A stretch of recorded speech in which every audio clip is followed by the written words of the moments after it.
installations nucléaires de l'Iran ont été considérablement endommagées, affirme le ministre iranien des Affaires étrangères suite au bombardement de ces derniers jours. Déclarations qui vont dans le sens de celle de Donald Trump qui assurait plutôt que le programme nucléaire iranien avait été anéanti. Alors justement, le programme nucléaire iranien est-il réellement hors d'état de nuire ? Donald Trump qualifie les journaux américains qui affirment le contraire de fake news. CNN, le New York Times cite en effet un rapport du renseignement américain qui suggère que ces frappes auraient retardé seulement le programme nucléaire iranien quelques mois, mais que les installations étaient épargnées. Bonsoir William Molinier. Bonsoir. En réalité, il faudra sans doute attendre plusieurs semaines pour connaître la réalité des dégâts. Oui, même si l'Iran reconnaît ce soir des dommages importants sur plusieurs sites, la nature des destructions reste inconnue. Pourquoi ?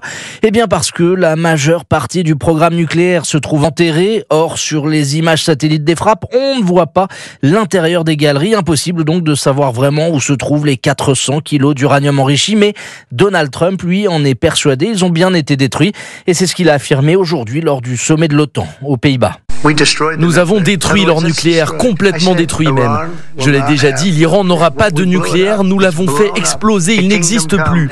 Et grâce à cette incroyable démonstration de force, nous avons ouvert la voie à la paix. En réalité, le vrai bilan sera connu dans plusieurs semaines, le temps que le Mossad, le service de renseignement israélien, récupère des informations fiables auprès de ses agents infiltrés à Téhéran. Alors quid des archives du programme nucléaire iranien qui ont sans doute été dispersées un peu partout dans le pays ? En fait, une nouvelle guerre de l'ombre va s'ouvrir. Les Iraniens savent qu'ils sont écoutés, surveillés. Ils vont sans doute tenter d'intoxiquer la communauté internationale tout en reconstituant à bas bruit leur chantier nucléaire. Et cette fois-ci, dans une parfaite clandestinité. Merci William Molinier du service police-justice d'Europe 1 de